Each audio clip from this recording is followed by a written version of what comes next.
સુરતના આપના suspend ward number 2ના કોર્પોરેટ રાજેશ મોરડિયા સામે ખંડણીના 2 ગુના નોંધાયા બાદ અપ્રમાણસર મિલકતનો ગુનો નોંધાયો છે. એસીબી દ્વારા અપ્રમાણસર મિલકતનો ગુનો દાખલ કરવામાં આવ્યો છે.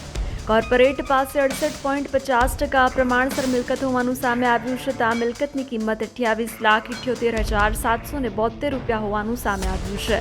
કોર્પોરેટ તરીકે સેવા કાર્યકાળ દરમિયાન 1/4/2021થી 31/3/2025 સુધીમાં આ મિલકત ભેગી કરી હોવાનું સામે આવ્યું છે.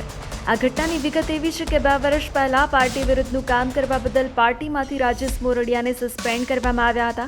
ત્યારબાદ ઉત્તરાયણ પોલીસ સ્ટેશનમાં 2 ગુના નોંધાયા હતા.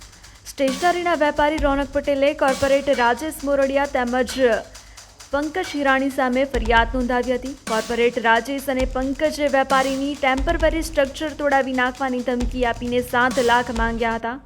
તો વેપારીએ પૈસાની ના પાડતા કોર્પોરેટર રાજેશ વેપારીનું ગળું દબાવ્યું હતું અને પંકજ હિરાણીએ ચપ્પુ બતાવીને 1 લાખ પડાવી લીધાની ફરિયાદ નોંધાવી હતી.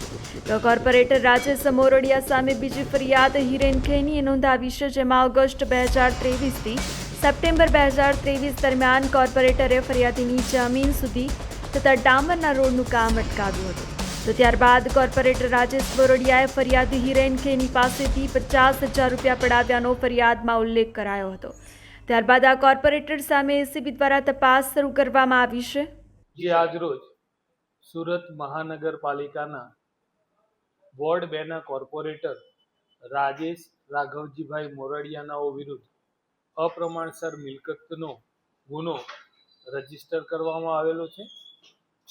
જેમાં હકીકત એ મુજબ છે કે આજથી 6-8 માસ પહેલા લેખિત અપ્રમાણસર મિલકતના આક્ષેપોવાળા એક અરજી હતી, જેની ડિટેલ ઇન્વેસ્ટિગેશનના અંતે આ રાજેશ રાઘવજીભાઈ મોરડિયાનાઓએ તેમની કાયદેસરની આવક ઉપરાંત 68.50% એટલે કે રૂપિયામાં 29,78,000 રૂપિયા જેટલી રકમની અવૈધ સંપત્તિ વસાવી હોવાની રેકોર્ડ ઉપર આવતા તેઓ વિરુદ્ધ અપ્રમાણસર મિલકતનો ગુનો રજીસ્ટર કરેલો છે અને તેઓ વિરુદ્ધ કાયદેસર ઇન્વેસ્ટિગેશન ચાલુ કર્યું. કઈ પાર્ટીના છે અને બેંક લોકર પર ઓપરેટ કરવામાં આવશે, ઘરે શું તપાસ હાથ ધરાઈ? તેઓના ઘરે પણ ઝડપી થશે, એમના બેંક લોકર શાના એ તમામ વિગતોની તપાસ થશે. અને આ રાજેશ રાઘવજીભાઈ એ ગત ઇલેક્શનમાં આમ આદમી પાર્ટીથી ચૂંટણી જીત્યા હતા એવું અમારી જાણકારીમાં પણ આવેલું છે.